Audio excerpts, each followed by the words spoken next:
Kay kung moingon ta nga wala ni balaod sa Dios nga atong tumanon, so pwede na dita mo patay, pwede na ta mangawat, manapaw, magbotog dawtan sa tuisig ka tao. Ingon nila nga sa New Testament kuno, dili na kuno kinahanglan tumanon ang balaod sa Dios, kay wala na kuno ibalaod sa Dios. Kay New Testament na, wala na ang Old Testament, sakto ba na? Sayop na mga igsoon.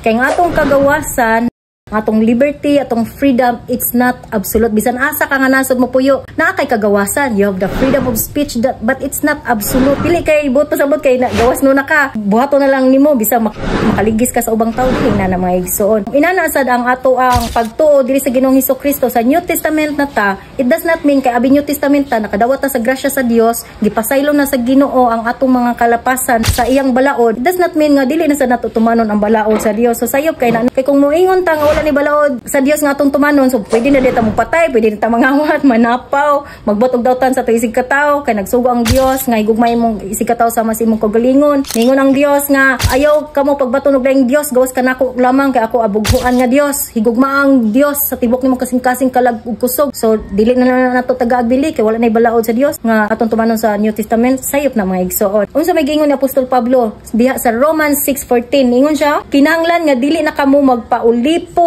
sa sala, kay dili naman kamo ilalom sa balaod kun dili ilalom na sa grasya sa Dios. Moingon sila nga tanawa lagi, dili na lagi kinahanglan nga tumanon na to ang balaod sa Dios, kay dili na ta ilalom sa balaod sa Dios, kay ilalom na ta sa grasya sa Dios. Sayop mga igsoon, sabtag tarong mga igsoon. Ang gingon, kinahanglan nga dili na kamo magpaulipon diha sa sala. Subot pa sabot dili na magpadayon sa pagpakasala, dili na magpaulipon sa sala.